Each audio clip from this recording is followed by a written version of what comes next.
Hi, and welcome back to Deep Six Wrestling. I'm your host, Just Pat, and this is another episode of 5 Matches to Watch. In this series, I take a look at 5 matches that happened from across the world of pro wrestling over the last week and give you my personal recommendations. The only stipulation here is that there can only be one match per show. So not an entire WWE card, not an entire New Japan card, or not an entire AEW card.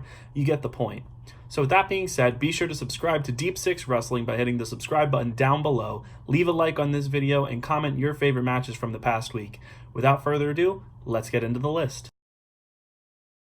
Coming in at number 5 this week, we have Andrade and Zelina Vega versus Seth Rollins and Becky Lynch from Raw in a mixed tag team elimination match.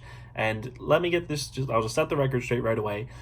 The stipulation was very weird. I won't deny that. And personally, I'm not the biggest fan of Raw. Like, if you know me, I kind of hate on Raw pretty often. And this week's show was something else altogether with some of the strangest booking decisions I've ever seen. But the reason that this match is topping off this list at number 5 is mainly because of the Andrade Seth stuff. They weren't in there too long together, but when they were, it felt really, really great. It felt like a great look into the future of what could possibly be a really fun feud between these two. I've said it before, Andrade is easily my favorite wrestler in the WWE today, and I think Seth Rollins is also up there. You know, he constantly delivers in all of his matches, and he's the top guy, and regardless of your opinion on some of his beliefs, you know, he does deliver in his matches. And a feud between these two could be money. And obviously I like Becky Lynch. I do have a Becky Lynch shirt on, so, you know. But I will say I am not a fan of Becky Lynch and Seth Rollins' on-screen relationship or their pairing. Good for them for being in a relationship in real life, but it just has not translated well on screen. And the longer they put them together, I really think it's going to hurt their overall personalities in terms of wrestling. It already kind of feels like it's kind of soured a lot of people on Becky, because she went from being like this really heroic and cool figure to just being Seth Rollins' girlfriend who makes sex jokes. And personally, that's not for me. I liked Becky more when she was just, Becky Lynch, but they're still really great. It's just that their pairing is kind of weird, and I'm really hoping, following Extreme Rules on Sunday, that they de-pair the two of them on screen at least, and they just get to go back to being their own characters. And as far as Zelina Vega goes, obviously she's not like as gifted as the other 3 in the match in terms of in-ring ability, but she is probably without a doubt the best out of all 3 of them in terms of just how do I say? I guess I wouldn't say charisma, because I think Becky probably has the best charisma out of all of them, but Zelina's mic skills are without a doubt, between all 4 of them, the absolute best. She can cut a promo like none of them can. And I mean that like sincerely. Like, I think Becky Lynch is a great promo. I think Seth is really good. Andrade obviously not the best because of the language barrier, but Zelina with him is fantastic. And coming out of this match, I just really want to see a Seth Rollins feud with Andrade and Zelina. Keep Becky Lynch out of it. Let her be her own thing. And give me more Andrade and Seth Rollins, please. Our number 4 pick this week for 5 matches to watch is from last week's episode of Main Event. And while, yes, it does technically fall on Thursday, which should have been on last week's episode, last Thursday was the 4th of July, and I did record the episode a little early, so I didn't get to see that match, so I'm putting it here.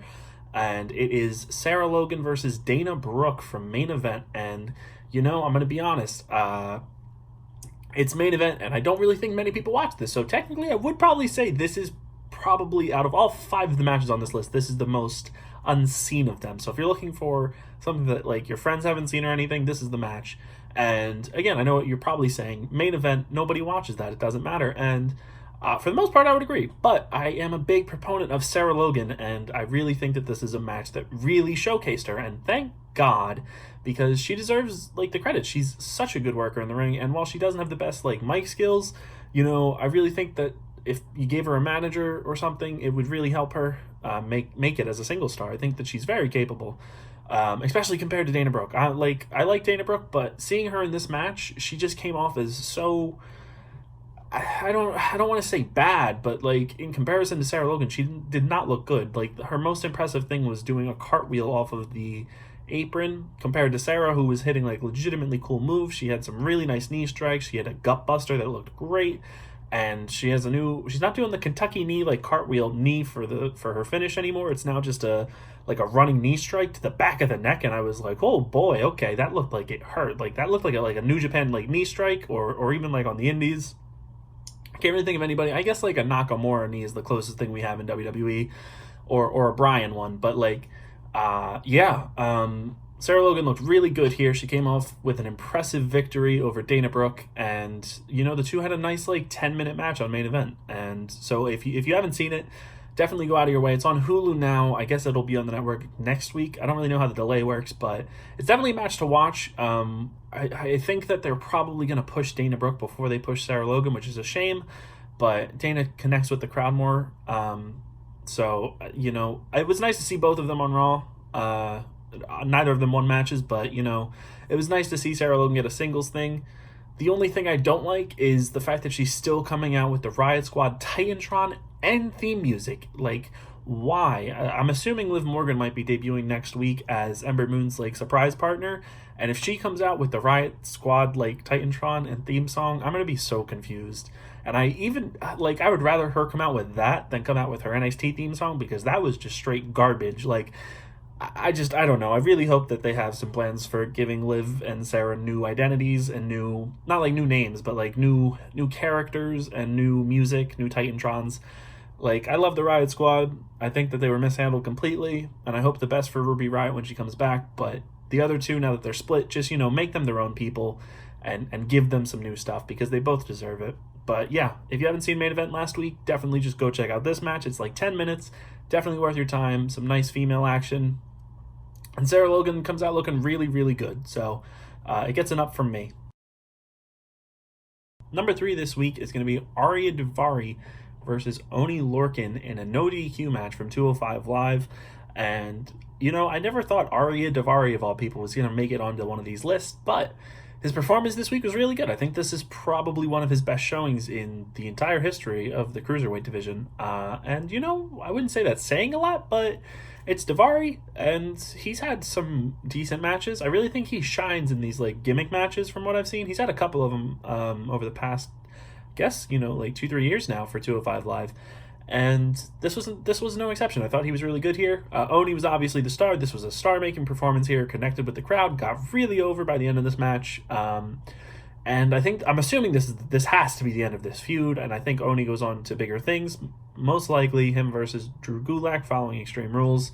I would assume that's the SummerSlam match for the Cruiserweight title, though I'm still holding out hope. At some point, we get like a 6-man ladder match for the Cruiserweight title. I have no idea how that has not happened yet. And the roster has enough people that are ready for title shots, so I'd like to see it. I think it would be a really, really cool thing to see for the Cruiserweight guys. They've all worked their asses off, and I think that they really they deserve this. So, so Oney Lorcan, most likely, I would assume, is going after that title soon. But as for this match, this was really hard hitting. It went for probably like 25 minutes, maybe even 30. It was a long one, but it really picked up from the get-go. Within like the first 5 minutes, this just went on like it was just like a sprint at that point. So great job to both these guys for stamina, keeping up this pace up. There were some really nice spots here. The one that really caught me was probably like 5 or 6 minutes in. It was a drop toe hold. That sounds so exciting, right? From Oney Lorcan to Daivari, and he just went face first into a steel chair. It looked really like he hit it really hard. Real good stuff there. Oney's strikes throughout the match looked brutal, specifically his uppercuts. He had a couple of them against Daivari while he was up against the ropes that were really nice. There was one spot where Oney had just gone to the outside, was sitting on the floor, and Daivari was going to, I want to say it was probably it was either a diving like body splash or like an axe handle, and he's going for the dive, and then out of nowhere, Oney just like pegs him with a trash can. He came down on it a little weird, and it looked like he could have gotten injured, but I don't think he did, so, that's good. It was a pretty hard-hitting spot. Then there was, Oney took kind of beating here. He went through 6 chairs. He took a backdrop through 6 chairs to the outside. That was surprising. And then got back in the ring, and a little after that, he took, Daivari, went on top of a ladder, and did his frog splash. I don't know the exact name of it, but he did his frog splash off the ladder onto Oney. And I know that used to be his finisher, and I was kind of surprised that they switched it up. But, I mean, to be fair, the frog splash is more of like a face move for the most part. I know Guerrero used it, but he wasn't always a face, so, I can't really name many heels that just have frog splashes as their finishers, but so they switched it up, and he does a DDT now, I'm pretty sure.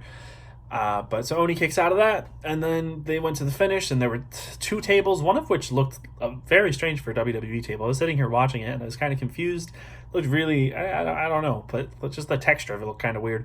But Oney ended up getting the pin with a superplex through two tables, and yeah, this was really good. Last week, I didn't really think 205 Live was one of the weaker 205 Lives I've seen, to be honest. And thankfully, this week kind of recovered. This main event was great. And then the show went to a recap package of the Tony Nese Drew Gulak feud. Very excited for that match. And it's going to be in Philadelphia, so should be a really hot crowd for Gulak. 205 Live's moving on. We're in the age of Gulak, and I can't be more excited. If you haven't seen this match, definitely go to the network ASAP and check out Oney Lorcan versus Ariya Daivari's no DQ match. Our runner-up this week is Sami Callihan versus Tessa Blanchard from Impact Slammiversary pay-per-view. And I'm going to be honest, I haven't watched Impact in quite a while, so I wasn't too up-to-date on the feuds. I've been keeping up with results, seeing where it's been going, but I haven't been actively watching it. And, thankfully, to Impact's credit, their video package team did really well here.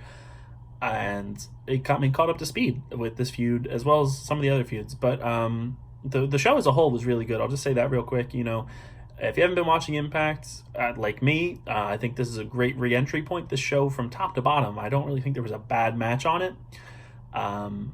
If I was going for best match, like my favorite match, I'd definitely say Johnny Impact versus Rich Swann was probably my favorite. But I do think that Blanchard versus Callihan is definitely the more important match to watch, or most noteworthy to watch if you haven't seen the show. I'm not the biggest fan of intergender wrestling. I'll say that first off. I get the appeal of it for some people, but for me personally, I've never been able to really get into it. Although, unless it's more done for comedy, there was a Kylie Ray and Orange Cassidy match for Beyond Wrestling a couple months ago. And I thought that was pretty good. It wasn't I guess I can't really, it's not that I don't want to see intergender wrestling. It's just that sometimes when it's overly violent, it just comes off a little weird to me, and it kind of just is off-putting. But this match, I was kind of assuming it was going to be more violent, and it wasn't. And I guess I really appreciate that, especially coming from Sami Callihan. But as a whole, I thought the storytelling here was absolutely fantastic. Both people, Callihan and Tessa Blanchard, worked their asses off throughout this match to really get over, and Tessa came off just again looking like a star. The crowd ate her up, like they were so invested in her the entire time. And to Callahan's effort, he's beefed up a lot since NXT when he was Solomon Crow. And it's kind of interesting to see where he's gone, and now he's a top heel in Impact after being Hacker Man in NXT. So good for him. And Madman Fulton, I completely forgot about that Sawyer Fulton went to Impact, but he was here too. He came out for the entrance and then left. So he got that paycheck.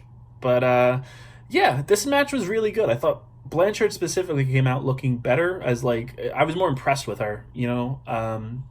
I guess I've seen less of her work than I have for Sami Callihan, but she came off really well here, and I definitely think that Impact if she stays with Impact, she's gonna get a monster push from here on out, which I guess makes sense. She deserves it. I don't know if they're gonna keep doing the intergender wrestling for her, but if ever there was gonna be a first ever woman to hold the Impact World Championship, I could honestly see Tessa winning it by next year. So that's a possibility that we're headed towards, and I'm sure there's lots of people that are into that. And if done correctly, I would totally be for it. She came off again looking so good here, and to Callahan's to him, I thought he really did well here. He put her over the best he could.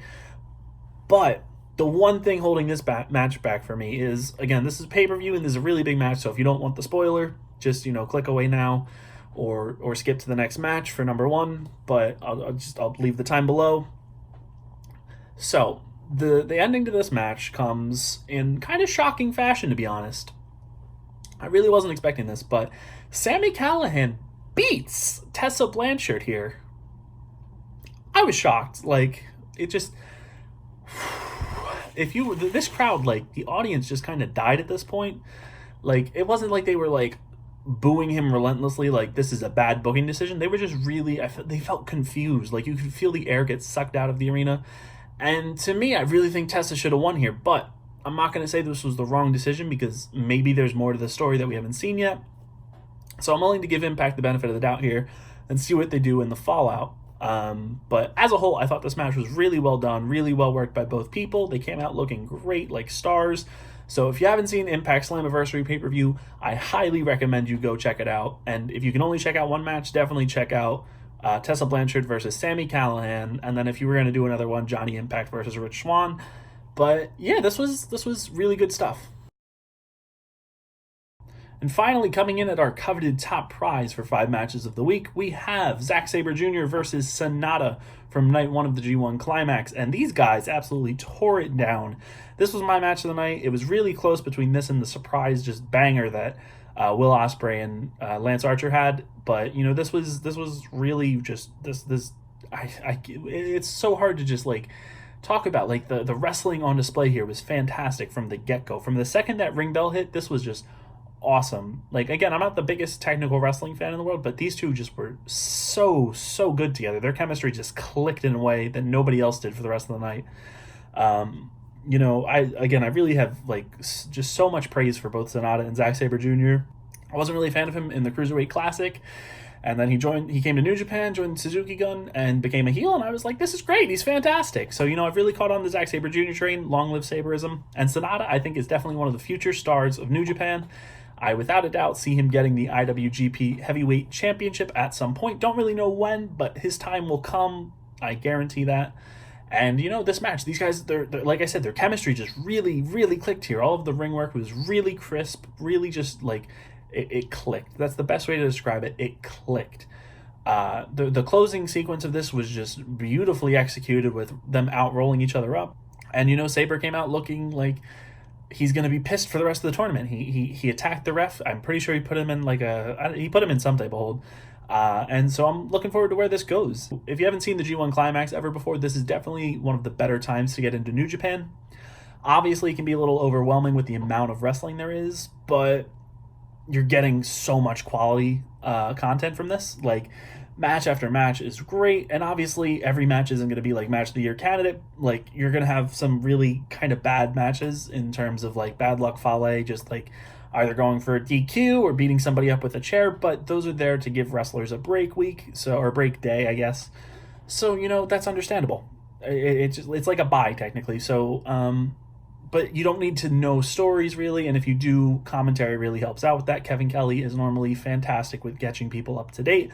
So definitely, if you haven't checked out New Japan, or specifically the G1 before, this is the time to do it.